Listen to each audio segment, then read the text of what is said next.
How's it going, fellow Nerfers? It's Jesse from RI Summer Nerf League, and today I'm going to be doing my comparative review and overview of the two intro rival blasters. So, if you don't know what I'm talking about the Nerf rival Apollo and the Nerf rival Zeus. So, let's get started and start with the Apollo. So, the Apollo is the spring offering immediately from Hasbro. It has a top priming ratchet claw system. You have to prime it back and forward, and then you fire. It comes with one Rival's tactical rail, which there's no actual attachments for it yet. It fits end strikes attachments very weakly. You can throw something on there, but the slightest amount of force will cause it to come off, so I wouldn't recommend putting any end strike attachments on here. I'm pretty excited to see what they do.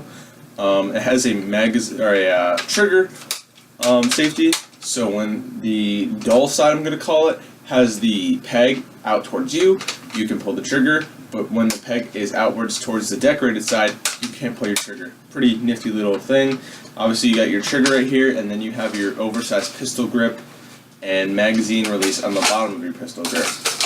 Very ergonomic little blaster. Let's get on with the pros and cons. The pros of this blaster: it's a Springer, so you don't need batteries to operate it. Everything it comes with in the box will allow you to use it immediately. This pistol grip is super comfy.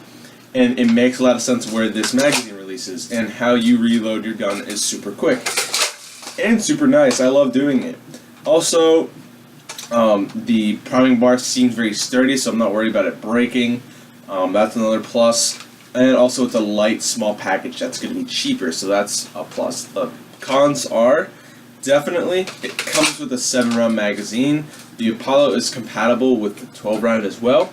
It came with the 7, so if you do have an Apollo and a Zeus, this can only work in your Apollo because it locks in. On the Zeus, the 7-round magazine will not lock in because the magazines lock in through the back, and this will just slide out. So that's a negative because you could have packaged this with the 12. I understand that it looks better with the 7, but that's just a little gripe I have. Another thing, which is actually legitimate, is the priming bar is on the top, and the Rivals blaster is all about accuracy and power, and this is probably the first time Nerf has actually advertised accuracy and had it work, and I feel like even something this small deserves a sight system, and your sight system is your priming claw, and I mean, rationally, I don't know where else you would put it, so, but still, it's in the way, it bothers me, and this is personal gripe as well. The last negative I have to say about this: there's no stock, so it just feels like a weird pistol SMG thing. You can't really... I don't really know what to call it. It's a pistol SMG. I mean, you can shoulder it, but it's got a pistol grip. Your magazine goes through the grip. I mean, I don't really know what you'd call it. So, a little confusion in what it is, and there's no stock for it. I like to shoulder my blasters, and I don't know. I feel like if this had a stock, you could just prime it and fire pretty nicely. So that's my pros and cons about the Apollo. Now on to the Nerf rival Zeus. So, slight overview. We got a set of flip-up sights, front and rear. They're really nice, and when you want them out of the way, they have a very low contour, so you don't have to worry about them getting in the way of any optics you could possibly throw in here. I don't know what optics you could, but heck, go for it. Then you got 3 Rivals rails on here. Like I said, we don't really have any attachments for them yet, so wait and see. On this side, we have this little orange lever. When it is up, you can pull your rev trigger and your actual trigger, and when it's down, you can't pull your rev trigger and your actual trigger. And then in the back, you can see on both sides these little orange tabs. When you pull that down, when I reload like this, I pull down with my middle finger and my thumb, and then I take my pointer finger, push it in, grab the magazine out, and then when you're putting it in, you want to push it all the way in, take your thumb, and then push towards the blaster, and then it'll be locked in. Another cool feature, it's electric blaster, so you have a rev trigger to rev up your motors, and then you have your trigger to actually allow your rounds to go through the flywheels out the gun. It's cool because it's electric, one-hand operation, and it's also a semi-automatic Nerf blaster. So let's get to the pros and cons of this blaster. First pro I can't stop talking about with this blaster is probably the ergonomics are incredible.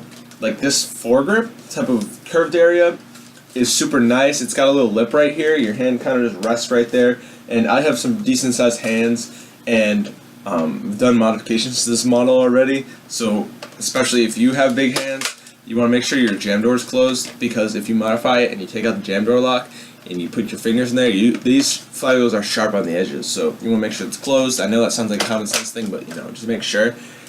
But it's a pretty nice, comfy area that you can go small grip, you can go big grip, like you can do all sorts of crazy stuff. And what's nice is the back of the blaster is kind of a 30-degree angle with a flat top, so you can cheek rest and it lines up with your sights, and you can probably cheek rest on this side and it lines up with your sights. Yeah, that's very nice. Another positive is tons of rail space and flip-up sights. And a positive in itself is an electric blaster.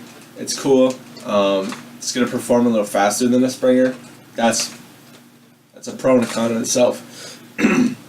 Now to the cons of the blaster. First con is the batteries. Now, this is my modified model, so this actually doesn't run off the original C batteries. This is my battery tray now. It's literally just the end, just so it seals off the chamber and makes it look complete. But that comes off pretty easily. C batteries do not get any cheaper, and you have to buy 6 at a time, and if they corrode, they can mess up your electronics, so batteries are a no-no. Even if it is an electric blaster, I don't like to use conventional batteries.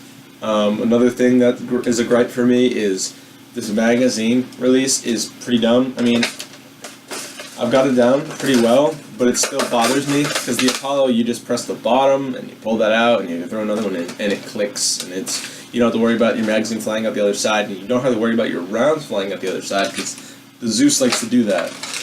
And the last negative I have to say would be, I have a lot of negatives for this. The electrical blaster, and I would say it goes along the lines of needing batteries, but it's an electrical blaster, so if you buy this blaster, you need to make sure you buy batteries. Otherwise, you will not be able to use it right out of the box. That's what I did.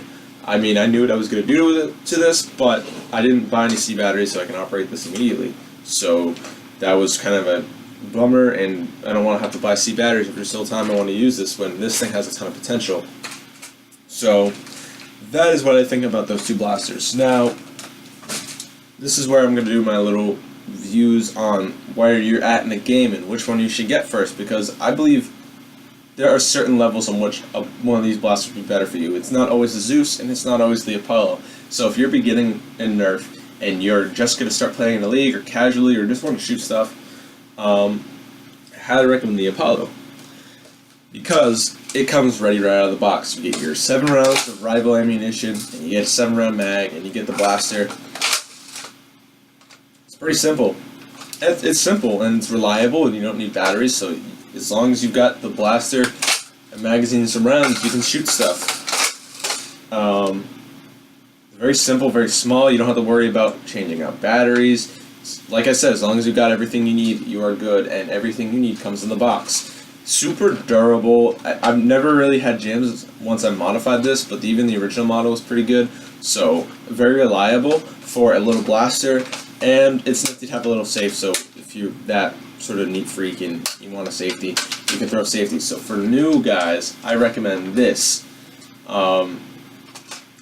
Also, I recommend the Apollo for game modes such as objective-based game modes, where you have to cover multiple zones and or capture a flag or anything, especially if you're the guy who's going to be running. I'm a pretty fast guy. I played a lot of sports. I was a running back on a football team, but we have a pretty nice big Nerf league, and getting this is going to be a hell of a lot better than running around with my long shot.